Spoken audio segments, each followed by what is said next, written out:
and welcome to the Well and Worthy Life podcast. I'm so glad you guys are back. I'm super excited today to have an emotional eating coach with me today. I met her through Instagram because, that's where I meet everyone. And her name is Hunter Cardinal. Hey, Hunter, thank you so much for joining me today. Thanks for having me.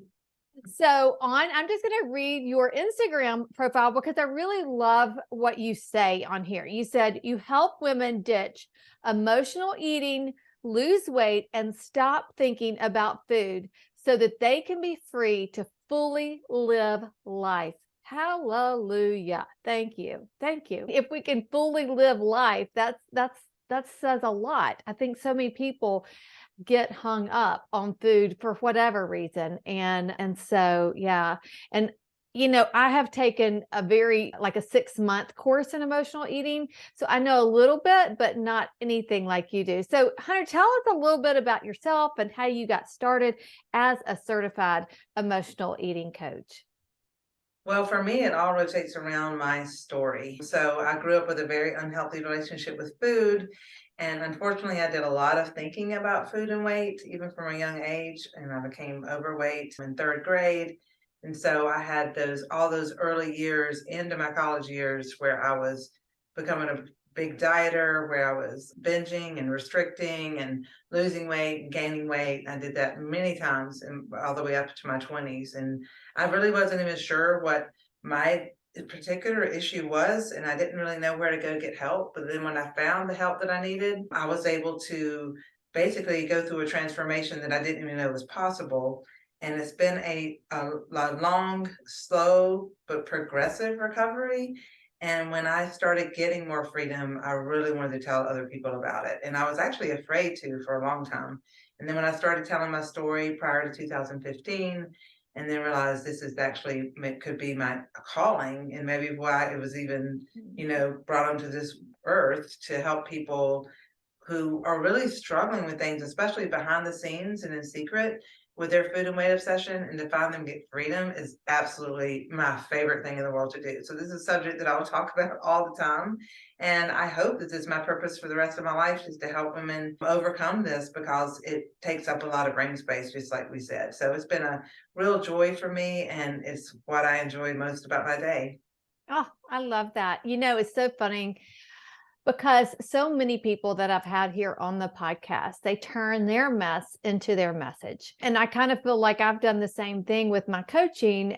I have turned my mess of menopause into my mission to help perimenopausal and menopausal women because of the way I went through it and this dieting thing that we all grew up on. I mean, I know you're not as old as I am, but I feel like you're in that same generation that we grew up dieting. I mean, when were you on your first diet? How old were you? I went to my first diet with my mom when I was 14. Okay. I was probably about that age too. Did your mom put you on that first diet? She never She didn't. My she mom never did. put any pressure on me at all, but she was also obese, and so this was something that Mm. we really struggled with. And so I went with her to, yeah, she didn't put any pressure on me, but I went with her because I wanted to lose weight. Yeah. Well, my mother actually did put me on my first diet and my second diet and my third diet. My mother was always so thin and everything. And I was just built differently than my mother. My mother was taller than me. And I think I remember my mother would just say if she wanted to lose weight, she just started eating half of whatever she was supposed to eat. She just had that discipline. And so when I started gaining weight, she didn't like the way that looked. So anyway, I started young at a young age, I feel like, of dieting. And the last thing I want for my granddaughter, who's 3 years old, is to ever even think about a diet. I mean, that's my hope, that she never even thinks about something like that, that she can just eat real food and stay eating when she's hungry and stop when she's full.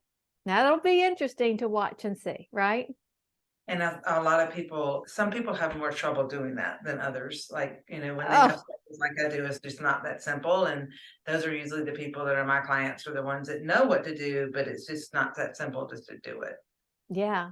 Yeah, no, I mean, I agree. And I think that emotional eating can look like in so many different forms, right? I mean, so many different forms. So what was it that was a light bulb finally for you to think, I have got to get some help?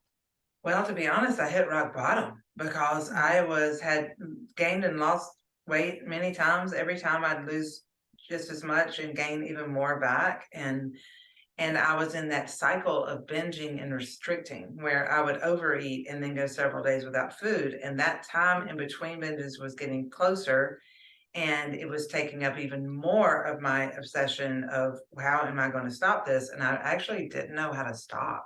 I didn't know what I was going to do to stop because the pattern was getting where I was not being able to. I was at my first job out of college and I couldn't fit into my uniform. And so the fear, just actually makes it Mhm. worse. The stress of the problem actually makes it worse. And so I didn't know what to do. And so I knew that I needed help, and I didn't even know what my diagnosis was, but I knew that I wanted to not keep doing what I was doing. And so where did you go to get help? How did you even know?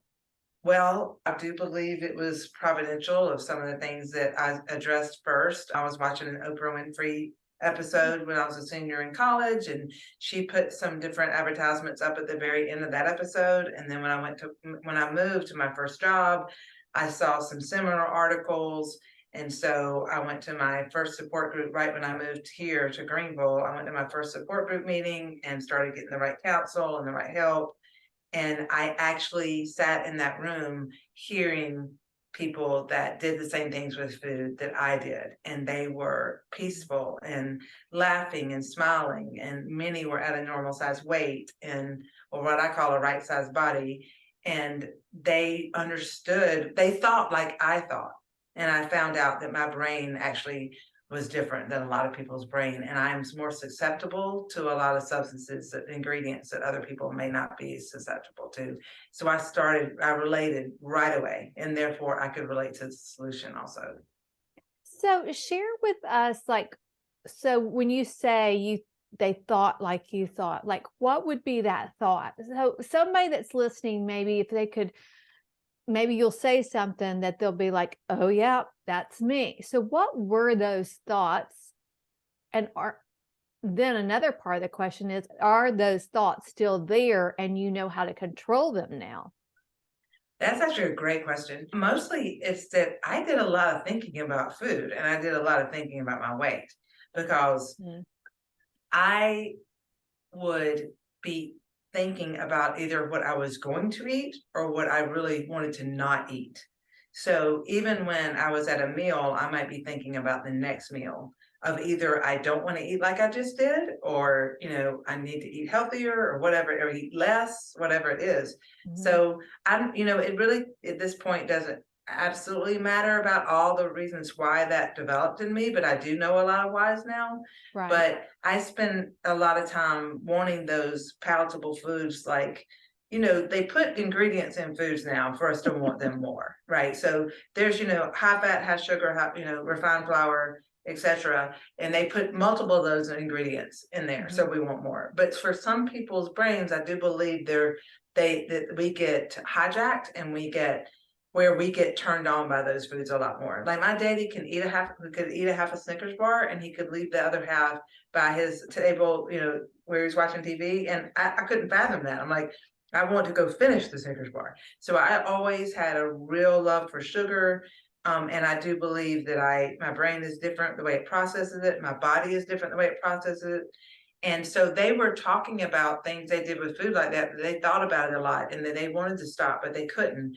And they wanted to lose weight, but they couldn't, or they could lose weight and stop, but they couldn't stay stopped. And I understood what they were saying. And then that's just a small part of it. And then Right. answer to your question about, do you not have those anymore? I do believe there are steps that we can go through, which is the framework I go through with my clients. It can make it easier for those thoughts to get quieter. And there are steps you can take where it's not the same as it used to be, and it may not be a quick fix, but it's everything from what you can do physically when you're feeding your body to help those cravings, and what you can do with your emotions and dealing with emotions, and also what you can do mentally for mindset change that can help you with those. And then you wake up one day and you realize you're not thinking about it as much, and you're not being the first thing that you do when you wake up in the morning is not touch your stomach and wonder how big your stomach is. One day you realize you're not doing that anymore. And then one day you're working and you realize you forgot to eat lunch. I mean, that's just like totally unfathomable that I would forget to eat lunch when before I wanted to eat all the time. So actually they don't come as often now. And if a thought like that comes, I usually know that it's more than just physical. It's usually an emotional thing or something that I need to work on, or Mhm. even a spiritual issue that I need to work on. And those voices calm down again. So all the voices just start getting a lot quieter. Mhm. Yeah. So, I mean, I feel like I am an emotional eater to a degree. I've never, well, I feel like that. Honestly, I feel like so many of us are like the Snickers bar. I couldn't leave the Snicker bar. But like my husband could. My husband could eat half the Snicker bar and be done. Actually, he gets one of those mini bundt cakes and he eats on that thing for a week. A week. Right. I'm like, who does this? But no, I mean, like, if I'm going to have a dessert, I'm going to eat the whole thing. But I have found myself when I'm bored or sad or mad, standing at that pantry or that refrigerator thinking, "Ugh, what can I eat?" Luckily now I can catch myself most times, not every time, but most times, and say, wait, are you tired? Are you stressed? What's going on? Maybe you should get out of here. Maybe you should get out of the house, go for a walk, move your body, because we're looking for that dopamine hit, that it's almost like a druggie in a way. You're looking for that hit of something, and it only makes you feel good for the moment, right? People use that as shopping too. I've done it with shopping as well as eating. So I think that we are all susceptible to it at different times in our lives, and maybe some people it's more severe than others. So I think that normalizing that it's not something that you've done wrong or anything. And a lot of times we do associate food with love, right? I mean, and comfort. And so it's no wonder that we turn to food in times that we're sad. I found the biggest thing for me is when I'm tired, I will go in there too, you know? Absolutely. We Yeah. still think it's gonna give us a pick me up, and some things can give you a temporary pick A me up. temporary. That's the thing. And then long term, you're not feeling well. And at this age, at 57, I talk to all my clients about this and balanced wellness method. It's about, yeah, do I want to be thin and fit in all my clothes? Of course. But my biggest thing is I want to have the energy to do all the things and play with my granddaughter and do all the things, right? And if I am not nourishing my body the right way, then I'm not going to have that energy to do all the things. This weekend, I had my granddaughter, and man, I was so exhausted after having her. I forget a 3-year-old is a lot of work. But anyway, okay. So when somebody comes to you, you said you have a framework. So what are some of the first questions or things that, give my listeners some kind of tips or thoughts that they could think of? I know on your Instagram page, you've got like a quiz they can take and stuff like that, but tell us some of the things that they might be looking for to see if there's somebody who really needs to work with an certified emotional eating coach. I think that it does matter. I think that most people can relate with the thinking about it a lot.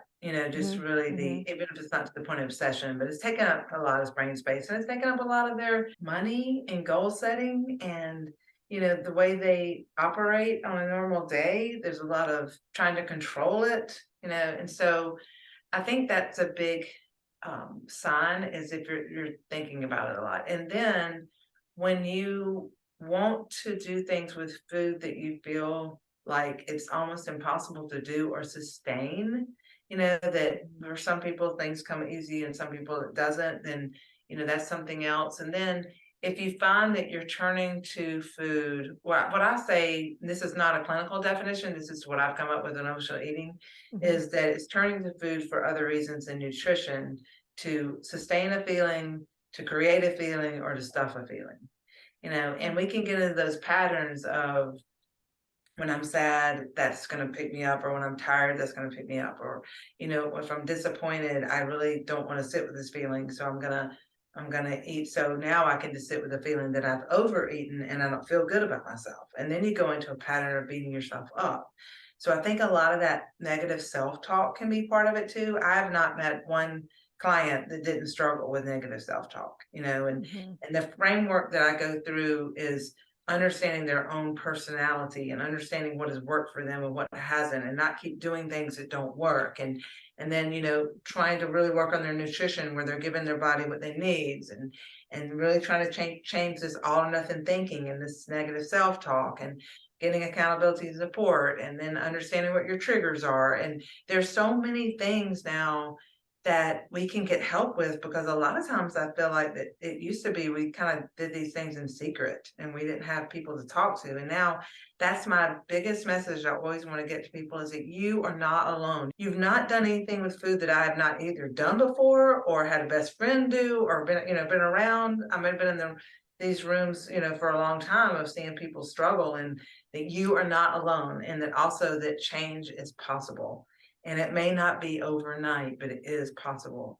And so I'm not sure if that answered your question. Yeah, and I think the key that you're saying too, it is about being in a community of like-minded women who kind of get it, right? And that I think in so many things, that we do, we feel like we're alone, whether it be overeating or even undereating, or going through menopause, or we feel like, oh, nobody, because everybody's situation is different, right? Everybody does things differently.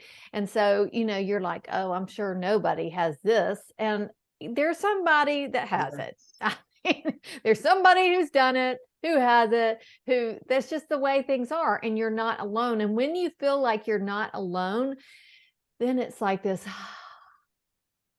exhale, Absolutely. I really do right? believe that sustained change comes in community, and not many people wake up and say, I'm going to change this today, and they do it all by themselves and they never pick up Mhm. again. That is, there are not many people that it's like, we are created for community. Yes. And there is something so healing of sitting in a room or even on a Zoom call, and when you say something and everybody starts nodding, and Yep. there's our secrets keep us sick. We want to be honest, we want to, and then it ends up being for everybody's benefit when we're honest. And we end up being the chain breakers, where the things Mhm. that women have handled in a different way in the past, we can handle differently. We can handle it differently ourselves. We can handle this differently with our daughters and our sons and our grandchildren, and can pave the way for them to do it differently. And if there's one thing that I think is coming positive about technology, is for us to be able to reach other people and to be able to say, no, I do that too, and I get it, and I hear Mhm. you, and you're not alone. Yeah. Oh, I love that. It's like breaking the chain. I loved how you said that, breaking that chain, and for generations to come. Like, we don't want our daughters, our sons, our granddaughters, our grandsons to experience some of these things. Like I said, I mean, for my granddaughter, I hope she is never on a diet. I hope she, really just uses food for what it's meant to be. This weekend, like I said, she was with me, and I would say, Marlo, are you hungry? And if she was not hungry, she would say no. Unfortunately, we've all taught her that sugar is really good, though. So you can eat sugar whenever, even if you're not hungry, which is so bad. I mean, like, but if it's like broccoli, if you're how has that happened, right? And you would think, even from a health coach, but I can't control everything that goes on in her life, and neither can her parents, because she's going to be exposed to different things. But yeah, I think that community and breaking the chain and sharing our stories is the big change. And you're right. I love that technology through Zoom calls. That's how I do all my group calls, is through Zoom, which has helped tremendously. And everybody always wants to know they're not alone. So let me ask you this. How much weight did you gain at your highest? So I was thinking about that today, actually. I have maintained a 50-pound weight loss for over 10 years and a 40-pound weight loss for over 15. And that I That's realized that also put in there about going up and down with having two babies. And I thought, why did I not track before 2009? Because I was a big tracker. So, and I realized, oh, well, I guess I remember going back up, after my second child. And then I remember being so thankful that I was able to go back down after my second child. Mhm, And so I was talking about this too with one of our calls today, is that I'm really sort of thankful my weight loss was more gradual, because mhm. I literally like lost 20 pounds immediately, then lost five more, then lost five more. And that for 33 years that my weight has continued to pretty much either go down or be around the same place. And that's been such a gift. And I also believe that quick weight loss, you have to be ready for it emotionally and for your identity. So I was wondering maybe even if God did it that way for me on purpose, where I got more comfortable in my body as my body got smaller. But what's interesting is, so the answer to your question is, I have been able to maintain a 50-pound weight loss. And unfortunately, there's a very small percentage of people that maintain that. And I see that as being a totally grace of God and the hard work that I've put into it Mhm, too. But also that He's brought me so many different avenues of recovery that's allowed me mhm, to stay fresh in whatever I'm learning, and to, get even more support and more help. mhm. But I think that it's a rarity, but it is possible. And I think that we sometimes need to welcome a slow change. I think slow is so much better than a quick loss because slow is more sustainable. And just as I've coached women over the years, I have seen the women who keep it off are the ones who go slower. And kind of like you say, it's almost like you get used to it and your body adjusts, because we do have that set point where our bodies have that set point.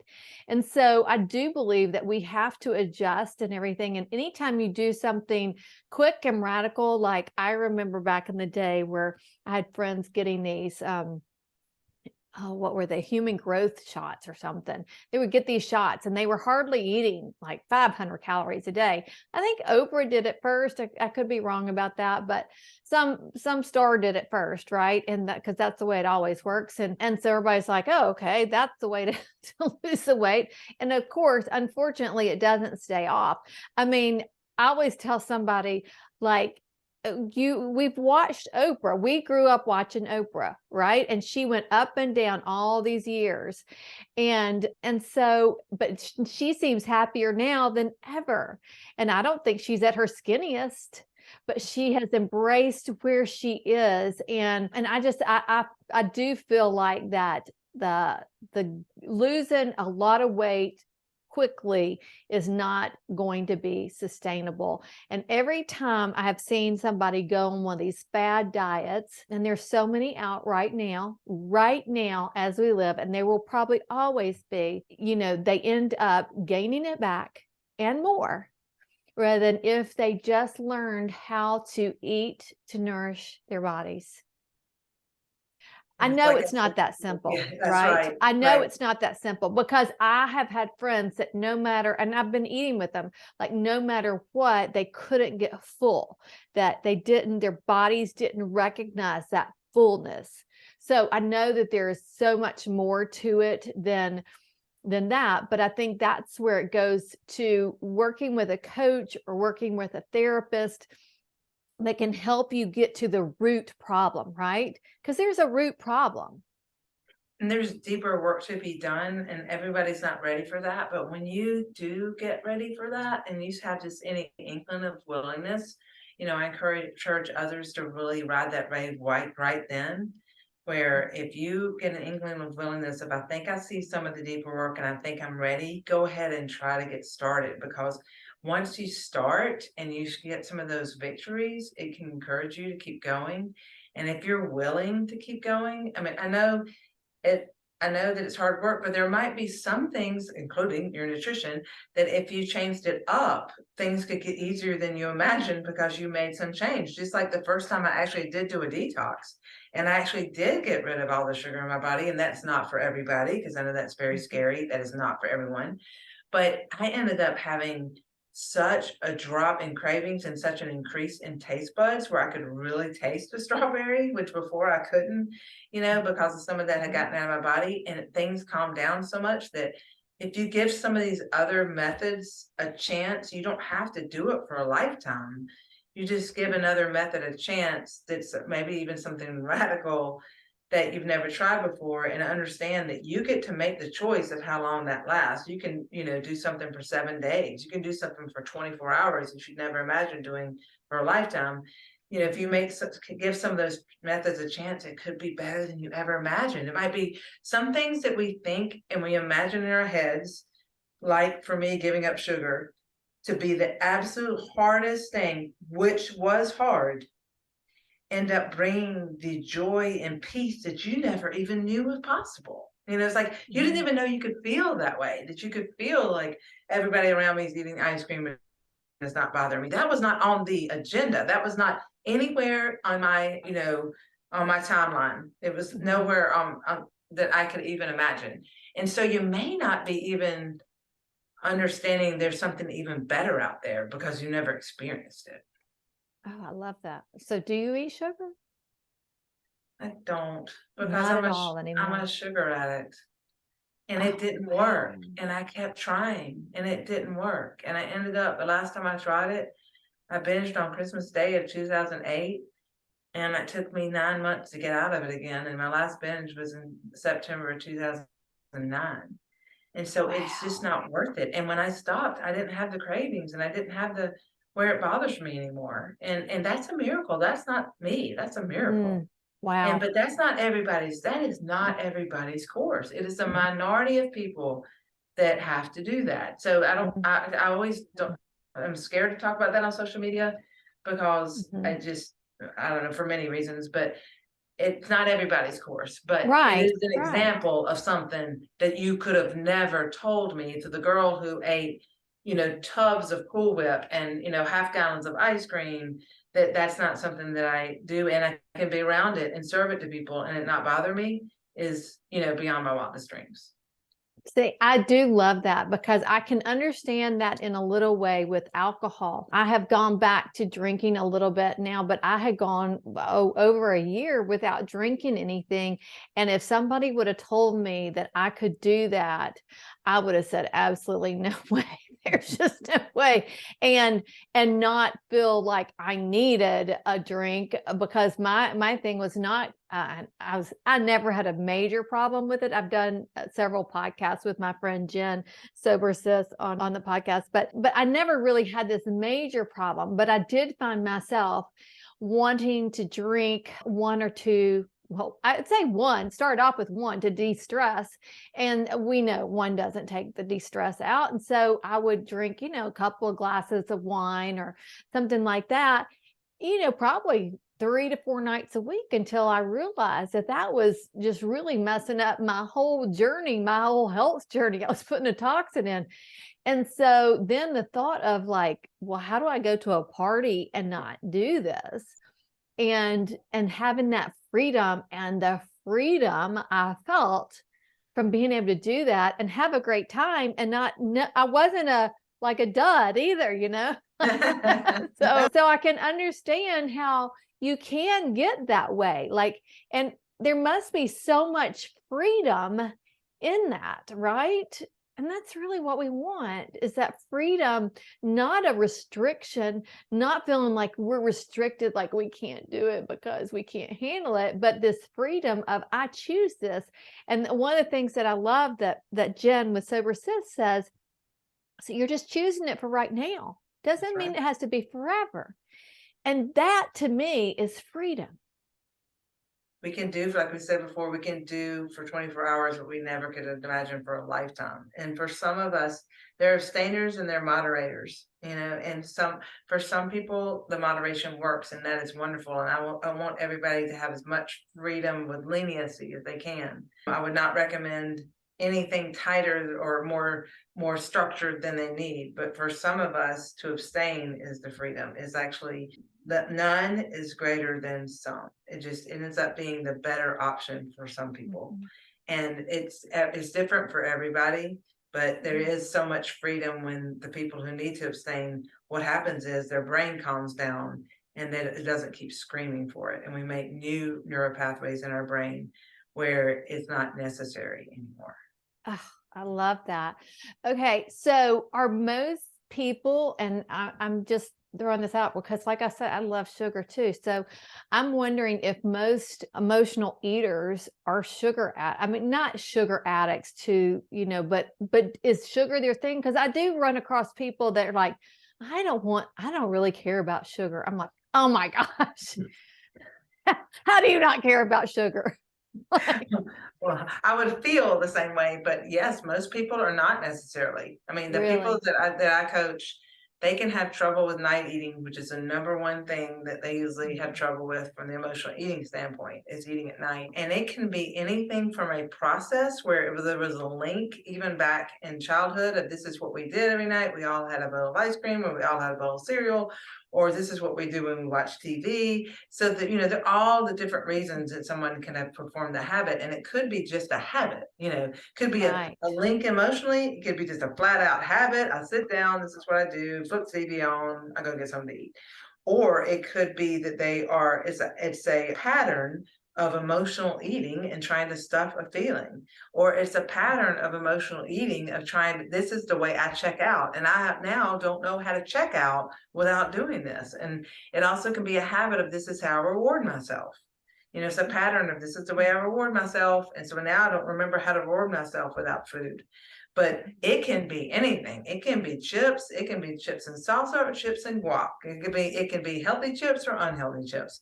Sometimes it's a process, it kind of a process habit or a process addiction more than it is the content or a substance addiction or the substance habit. And so, no, most of the clients I have, they're not sugar addicts. And the ones that are, they pretty much know that. And they're the ones who benefit when they do make that choice. But it's a lot of times it's the process and the habits and the emotions and the sitting through emotions or doing some good old fashioned habit work, of stacking habits, changing habits, those kind of things. Yeah, we were just at the other day on our balance eating method call, we were just talking about this, that nighttime eating. And, so many people, including me, I get in this rut sometimes, think, oh, it's time to have a little something sweet after I finish dinner. And I said, I try not to ever do it 2 nights in a row because that's what happens. It becomes this habit and then I believe our bodies and our taste buds just want it more and more then. And then we feel deprived when we don't have it. So now Melanie and I always talk about our tea time because now we try to go for our hot tea. It's warm, it's nurturing, it just kind of feels that we're looking for, I guess, at that point, that finishing the night. And so that's a better habit than going and getting the chocolate. Right. And for some people, it may not be a problem at all. Some Right. people, again, like my husband, he has a snack, he snacks up to a certain time and then he stops, and he has gotten his whole health regime going like I never thought he would. And it's, some people, it's not something to feel guilty about. It's not something you have to quit. It's when you want to quit and you can't, And you that's can't. so it can be a process, but it can be also something that you don't have to. The beating up doesn't need to be part of the steps to beating yourself up, for sure. Right. So I wanted to tell you, I was looking on my Audible book. I started listening to this book, and I wonder if you've ever heard of it. It is called It Was Me All Along by Andy Mitchell. Have you heard of this? No, I have not. Okay, so it's really good. And I have not listened to all of it. It's a book, and I saw somebody else had posted about it on Instagram, and she is actually on Instagram. Let me find her, but I think it's Andy Mitchell. and it's a story of her. And it's a New York Times best-selling author. It was all along, wait, it was me all along, and Eating in the Middle, a mostly wholesome cookbook. So I think, from what I can gather from the book, she was a big time emotional eater, goes through her childhood and some of the different things. And now she has a cookbook and she's got like 47,000 followers. Anyway, the book is very, very good, but it just shows you how, like I said, I have only gotten through the first part, but she was definitely an emotional eater.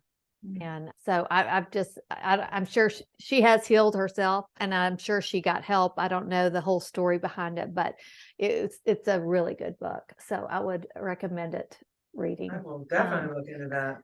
But so if somebody feels like they're ready to do the work, they need some help. You work one-on-one with clients, correct? That's correct. Okay. And so they would just reach out to you, and then you would set up a consult. And then how long does it usually take? Do you work with people ongoing? Do you work with them like 6 weeks at a time? I'd like to know how you work with them. Yeah, so first of all, I do a 15-minute free discovery call so we can see if we're a good fit, and then I'm going to be able to what your goals are and see if I can be a part of it, meeting that goal. And then I usually say 4 sessions probably can be the minimum, just because it's hard to just even get to know each other in the first one and figure out what your particular goals are. But it's up to the person of how long they want to meet with me and how often. And then sometimes they'll come kind of back for a catch up or a checkup.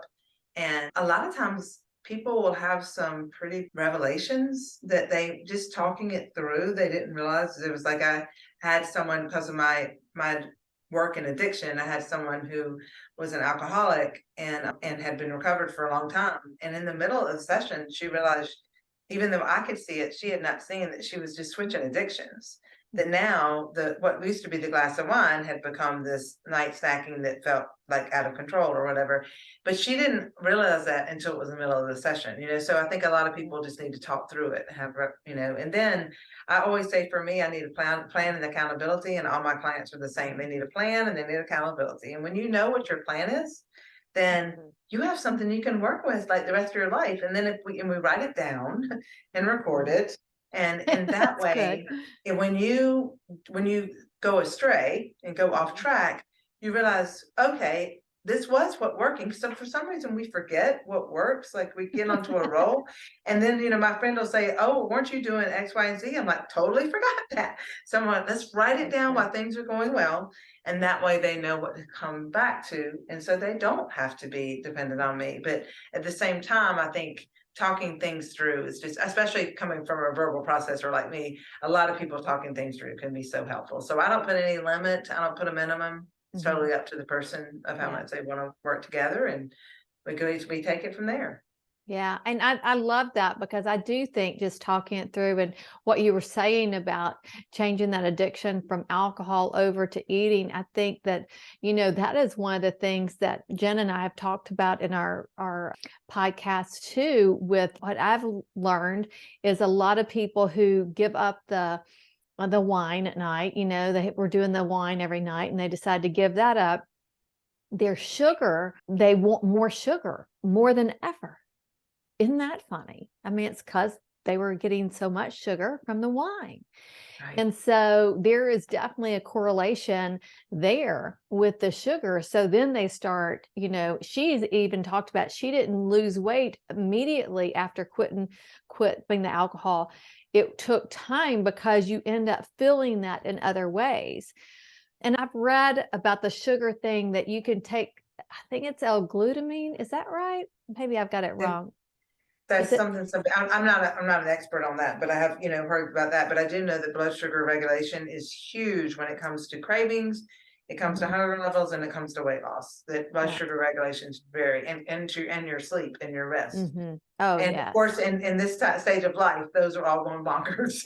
Exactly, exactly. That's why I think it's funny because we could get away with things so much more when we were younger.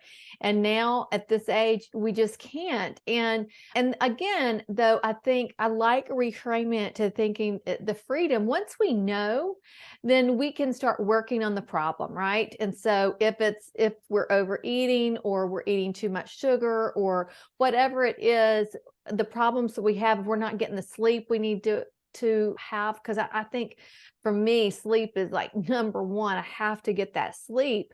Otherwise, I'm not going to make good food choices. I'm not going to move my body like I want to. I'm not going to have the energy. And that has probably been my number one struggle when I hit perimenopause, and I didn't even realize it related. No one said. I just thought, honestly, for me, I was going through a really bad divorce, which was interfering with my sleep, obviously, but it was also probably because I was in the early stages of perimenopause, Awareness you is know? so helpful. And again, I think it's so helpful. We have friends now who are experts in this area that can help us with what's going on with our hormones. And heaven knows Oh, that affects all of this, which affects emotional eating totally. oh, exactly, exactly. Well, Hunter, thank you so much for joining us. Tell everybody where they can find you and how to get in touch with you. Yes, so on Instagram, I'm hunter.eecoach. And I also have a website, huntercardinal.com. And my email is emotionaleatingcoachhunter@gmail. And I also have a 4-step guide for ending emotional eating or for staying on track with your healthy eating program. And they can look for that in the link of the bio or email me and I'll send it to them. Okay. Why don't can you send it to me and then I will send it, I'll put it in the show notes so that they can click on Absolutely. that and get Absolutely. that. Okay. Okay, great. Well, thank you again, Hunter. I really appreciate you being here with us. Thank you. It was a pleasure.